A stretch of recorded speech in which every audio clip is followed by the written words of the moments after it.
Did you know that 1 in 5 medical researchers actually admits to intentionally delaying or just completely burying the results of their own clinical trials? Yeah, it's a pretty staggering number. 20% of them just sitting on data because it didn't benefit them to publish it. So, welcome to your personalized deep dive. Today, we're basically tearing down this illusion that all clinical evidence is created equal. Which is something I think a lot of people just assume. Exactly.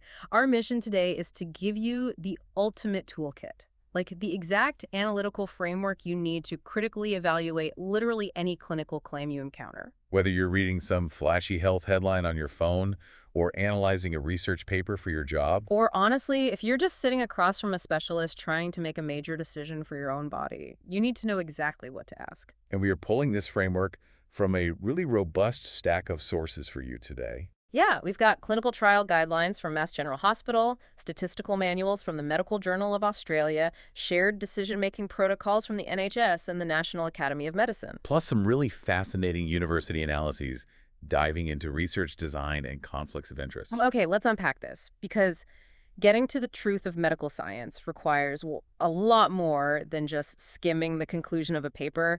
Like reading medical news without a critical eye is basically like navigating a maze blindfolded.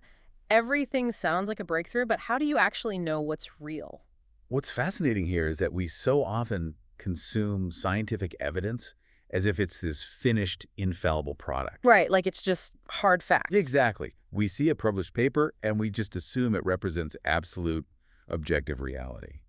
But science is a process of inquiry, and it's executed by human beings. And human beings are messy. Very messy. So the most powerful tool you can have in your arsenal isn't necessarily knowing all the answers. It's knowing the underlying architecture of how those answers were manufactured in the first place. I love that. Let's start right there with the architecture. Because before we can trust the results of, any clinical claim, we really have to look under the hood at its mechanics. We have to ask, how is this actually proven? Right. What are the mechanics of the trial? Now, I think we all know the gold standard is the double-blind randomized controlled trial, the RCT. But just seeing the letters RCT on a paper doesn't mean the methodology is bulletproof, does it? Not at all. Because the sources detailed some wild physical mechanics of how these trials are actually executed to isolate the true therapeutic effect. And the one that completely stopped me in my tracks was this concept of a sham treatment. Oh, yeah. The sham treatment is a brilliant, albeit extreme, methodological tool. It is essentially the surgical equivalent of a placebo. But the mechanics of that are just wild to me. I mean, we aren't talking about handing someone a sugar pill here. We are talking about researchers putting a patient under anesthesia, right? Yes, going through the whole process. Making an incision, going through the entire physical theater of a surgical procedure, and then just sewing them back up without actually performing the internal repair. That's exactly what happened. Wait, so researchers actually pretend to do a surgical procedure on someone? Is that even ethical? I understand the placebo effect, but why go to that extreme? Well, it comes down to informed consent, first of all. The patients know they might receive a sham. But the reason it's necessary is because the placebo effect isn't just a single, uniform phenomenon. What do you mean?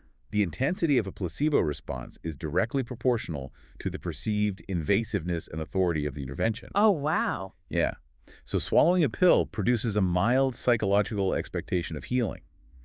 But the theater of medicine, the fasting, going into a sterile operating room, the presence of an entire surgical team, waking up with a physical scar that triggers a massive, profound physiological response. Like your body actually reacts to the drama of it all. Exactly.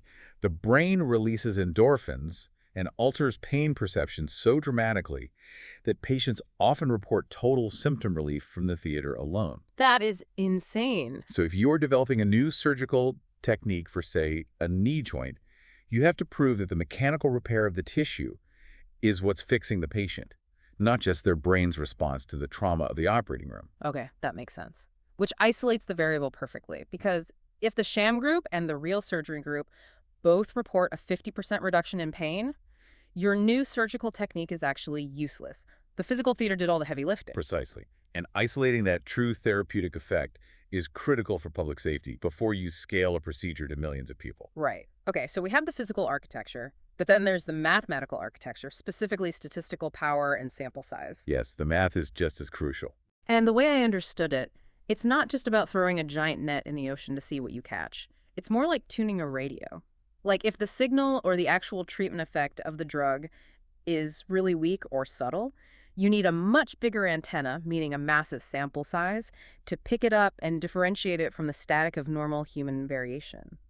That analogy captures the concept of statistical power perfectly.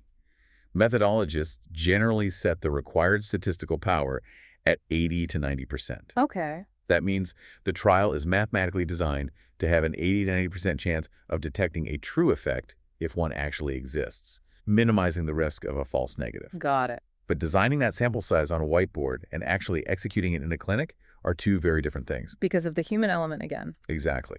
No? Largely because patients drop out. They move, they experience side effects, or they just, stop showing up. And this is where the Medical Journal of Australia source highlighted a mathematical trick, or really a trap that ruins so many trials. Yes, the dropout calculation. Great. So let's say your power calculation dictates you absolutely need 100 people to finish your trial for the data to be statistically valid.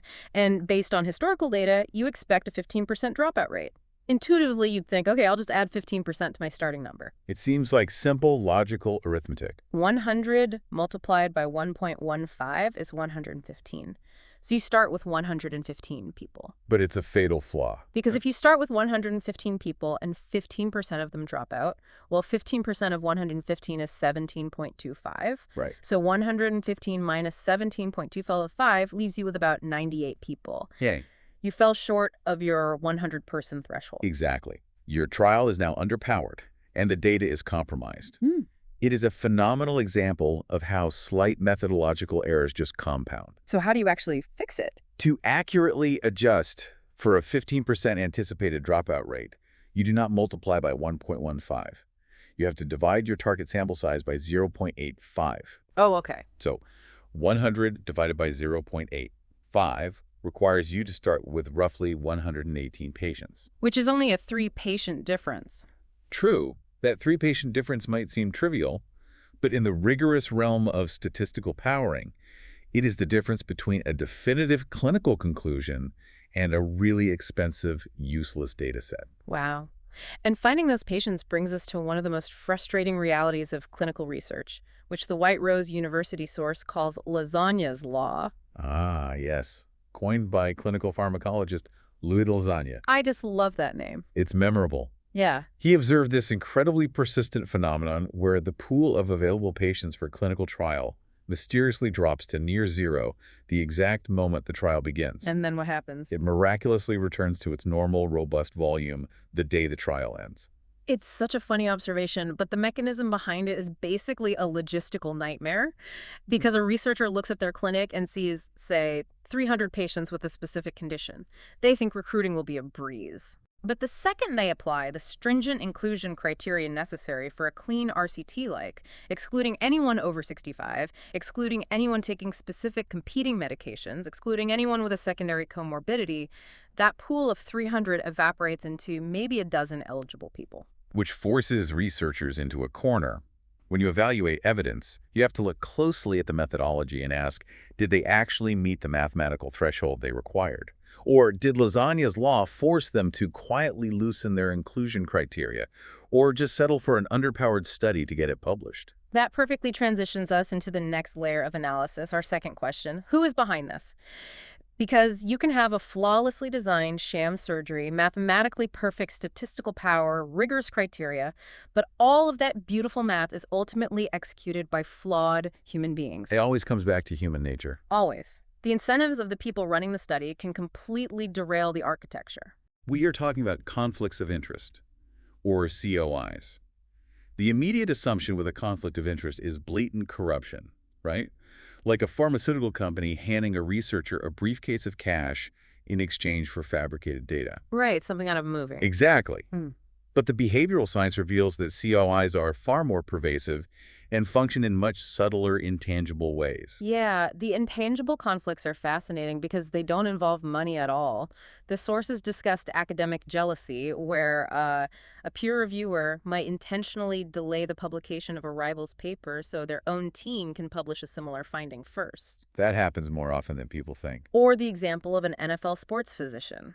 They aren't getting a direct bribe to clear a concussed star player, but the unspoken professional pressure from the coaching staff and the franchise, it creates an immense conflict. Absolutely. That pressure can compromise their objective medical judgment just as thoroughly as a financial kickback. And if we connect this to the broader landscape of medical research, we really have to understand a pivotal historical shift in how science is incentivized. Okay, take us back. Prior to 1980, if a university researcher made a discovery using federal grant money, the federal government retained the patent. But the Bayh-Dole Act of 1980 fundamentally changed that ecosystem. The Bayh-Dole Act. Yes, it allowed universities and their researchers to patent and directly profit from federally funded discoveries. It essentially turned academic scientists into campus entrepreneurs overnight. The intention was good. It was to accelerate the transfer of theoretical technology into practical public use, which it successfully did. However, the mechanism introduced massive financial conflicts of interest directly into academic medical centers. Because now there's personal money on the line. Exactly. Suddenly, the principal investigator leading a clinical trial might hold equity, stock options, or patent royalties tied directly to the experimental device or drug they're evaluating. And the statistical impact of those incentives is just staggering. The university ethics sources compiled some systematic reviews on this that really illustrate the scale. The numbers are hard to ignore. Yeah, so systematic reviews sponsored by food and beverage companies were found to be 5 times more likely to conclude there is no positive association between sugar-sweetened beverages and weight gain. 5 times. And it gets worse. Reviews affiliated with the tobacco industry were 88.4 times more likely to conclude that passive smoking is not harmful compared to independent, non-industry funded reviews. Those multipliers, 5 times, 88 times, they highlight a systemic variance that simply cannot be explained by random chance. So how does this actually happen in practice? Because looking at an 88 times multiplier, here's where it gets really interesting for me. Are we basically saying that these scientists are just taking bribes and lying on paper? Are they looking at data that says harmful and just crossing it out to write safe? No, and that's a common misconception. The behavioral economics of conflicts of interest rarely involve intentional lies or mustache-twirling villainy. Instead, the mechanism is unconscious bias operating in the gray areas of research. The gray areas. Right. Conducting an RCT is not a binary process. It requires hundreds of micro-decisions. For example, how do you handle an anomalous outlier in the data? Do you include it and weaken your statistical significance, or do you justify excluding it as just a weird anomaly? Oh, I see it. Or which specific statistical model do you choose to run? When a researcher has a vested interest, either financial or professional, their judgment in those ambiguous gray areas unconsciously leans toward the choice that favors their desired outcome. They often genuinely believe they're remaining perfectly objective. That makes the standard solution seem incredibly inadequate because we rely so heavily on disclosure forms, right? You read a medical paper and at the bottom there's a little paragraph listing the author's financial ties or equity holdings. We just treat that disclosure as the remedy. We assume transparency equals neutrality. But the studies highlighted in our sources reveal that disclosures can actually backfire and make the bias worse. The psychological compensation mechanism here is wild. Explain how disclosing a conflict leads a researcher to actually manipulate the data more. It happens subconsciously. When a researcher discloses a financial conflict, they anticipate that the reader is going to discount their findings. They expect a penalty to their credibility. Like they know people will judge them for it. Exactly. So to compensate for that expected deduction, the researcher will often exaggerate the positive data or frame the conclusion more aggressively to sort of balance it out. Wow. Furthermore, they experience a phenomenon called moral licensing. By declaring the bias up front, they feel they've fulfilled their ethical obligation. They think, well, I warned you I'm biased, so now I'm off the hook. It shifts the entire burden of evaluating the data's integrity onto the reader. Which is an impossible burden for a layperson. If I'm reading a paper, I don't have the statistical expertise to mentally subtract the exact amount of bias caused by a researcher's stock options. No one does. Which means relying on any single clinical trial is incredibly dangerous. The math can be undermined by dropouts, and the humans running the math can be undermined by unconscious bias. This requires us to ask our third question, looking at the macro level. Where does this evidence sit in the broader hierarchy? And the hierarchy of evidence is the framework the medical community uses to solve this exact problem of isolated biased data. Think of it as a pyramid. Okay, a pyramid. At the bottom, you have editorials and individual case reports. In the middle are cohort studies and single RCTs forming the base sections. But the absolute apex of that pyramid, the highest tier of clinical evidence, is the systematic review and the meta-analysis. This is where researchers aren't running a new physical experiment. They are pulling every single published RCT on a specific treatment, aggregating all the data, and running a massive statistical analysis on the combined patient pool. So it's kind of like relying on one guy's highly opinionated Yelp review of a restaurant versus looking at the aggregate 4.5-star rating from 10,000 customers. The sheer volume smooths out the individual anomalies and the personal biases. That aggregate power is exactly why clinical guidelines like those from the Royal College of Obstetricians and Gynecologists base their clinical practice recommendations on grading evidence. Level 1, grade A evidence, is strictly meta-analyses. But your Yelp analogy raises an important vulnerability. Right, because wait, if a meta-analysis is just scraping published data, what happens if it aggregates 50 of those heavily biased, industry-funded sugar or tobacco trials we just talked about? If you combine 50 structurally flawed trials into one giant mathematical model, isn't that just garbage in, garbage out? That is a very valid concern, and it's the critical distinction between a simple mathematical average and a true systematic review. Okay, how so? The researchers conducting a rigorous meta-analysis do not just dump all the data into a spreadsheet. They must systematically evaluate the methodological quality of every single included study. So they check the work. Extensively. They scrutinize the dropout rates, the blinding procedures, the power calculations, and the conflicts of interest.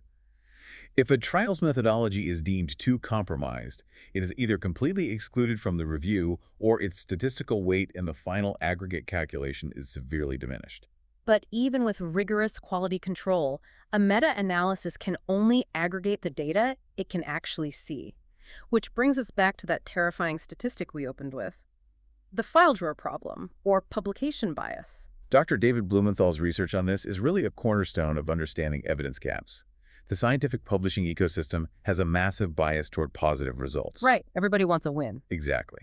A trial demonstrating that a new drug definitively cures a condition is practically guaranteed to be published in a major journal. But a trial demonstrating that the drug does absolutely nothing, that data often gets shoved in a file drawer. And the mechanism of how that corrupts a meta-analysis is profound. If 20% of researchers admit to sitting on negative data, and a systematic review aggregates the remaining 80% of published positive data, the resulting conclusion is going to artificially inflate the efficacy of that treatment. Without a doubt. The math of the meta-analysis might be flawless, but the data set it was fed was curated by omission. And this systemic blind spot is precisely why there is now a global mandate for clinical trial registries. Researchers are increasingly required to publicly register the design and existence of their trial before they enroll a single patient. Oh, that's smart. Yes. So if they try to bury the results 3 years later because the data didn't support their hypothesis, the scientific community has a permanent public record that the trial took place, signaling that critical data is missing from the consensus. Okay, so we have dismantled the architecture. We've navigated the statistical powering, the unconscious behavioral biases of researchers, the mechanisms of the Bayh-Dole Act, and the hierarchy of meta-analyses. We've covered a lot of ground. But all of this macro-level science ultimately trickles down to a micro-level reality, a small clinic room where you are sitting across from a physician discussing a treatment plan. This brings us to the final, most personal question. What does this mean for you? This transition from population-level statistics to individual human application is where the paradigm has shifted toward shared decision-making, or SDM. How's that different from how things used to be? Well, historically, clinical encounters were governed by a paternalistic, physician-based standard. The doctor evaluates the hierarchy of evidence and dictates what a prudent practitioner would do. Just telling you what to do. Right. But shared decision-making operates on a patient-based standard. It's a collaborative process.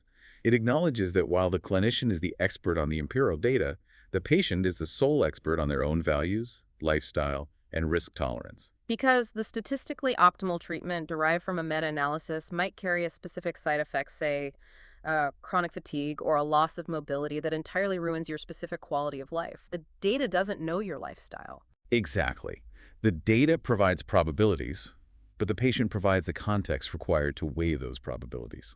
And to operationalize this in that clinic room, the NHS and the National Academy of Medicine use a brilliant framework. It's an acronym, BRAN. It is the ultimate four-question checklist to use anytime a medical professional recommends an intervention. That's incredibly practical. Yeah. So B stands for benefits. What are the specific, statistically proven benefits of this treatment? R is for risks. What are the risks and side effects, and how common are they? A is for alternatives. What other evidence-based options exist outside of this initial recommendation? And the final letter, N, is often the most illuminating. N stands for nothing. What happens if I do nothing? I really want to dig into the psychology of that last option because our entire culture is incredibly biased toward action. Like when you were sitting in a doctor's office, anxious about a diagnosis, and a highly trained specialist offers a tangible intervention, choosing nothing feels totally counterintuitive. It feels like you're giving up. Right. I feel like doing nothing sounds terrifying when a medical professional suggests a treatment. Is doing nothing ever actually the right scientific choice? Oh, absolutely. The clinical term for doing nothing is active monitoring or watchful waiting, and it is frequently the most rigorously supported evidence-based choice. Really? Yes, every medical intervention carries inherent risk, surgical complications, drug interactions, long-term physiological changes. When we look at the data, the statistical benefit of an intervention is sometimes so marginal that it is entirely eclipsed by the probability of experiencing a severe adverse effect. Ah, so the cure is worse than the disease. Sometimes, yes. Furthermore, the human body is remarkably resilient. Many conditions have a natural trajectory of resolving on their own over time without external disruption. Asking, what happens if I do nothing, forces the clinician to explicitly justify why an invasive intervention is mathematically superior to the body's natural course. Wow. It demands proof that the action is actually safer than the inaction. That reframes the entire power dynamic of a medical appointment. It turns you from just a passive recipient of a protocol into an active auditor of the evidence. So let's pull all of this together. That's a lot to synthesize. It is, but it's empowering. The next time you are faced with clinical evidence, you now know to ask 4 questions. How was it built? Looking for RCTs and making sure sample sizes aren't ruined by dropouts. Who is behind it? Looking out for unconscious bias and funding? Where does it sit in the hierarchy? Demanding systematic reviews over single studies? And finally, what does it mean for your life? Using that BRAN framework. It is a profound shift in how you process information. And as we wrap up, I want to leave everyone with one final conceptual synthesis to mull over. Let's hear it. We explored Lasagna's law today, demonstrating how incredibly difficult and logistically fragile it is to execute a properly powered trial. And we examined the Bayh-Dole Act, which turned academic scientists into financial entrepreneurs, introducing massive incentives to generate positive, patentable results. If pristine data is really that difficult to acquire, and the financial rewards for publishing positive breakthroughs are that immense, how much of the standard medical dogma we accept as absolute truth today is simply the result of who had the marketing budget to publish first? Man, that is a deeply unsettling yet entirely necessary reality to consider.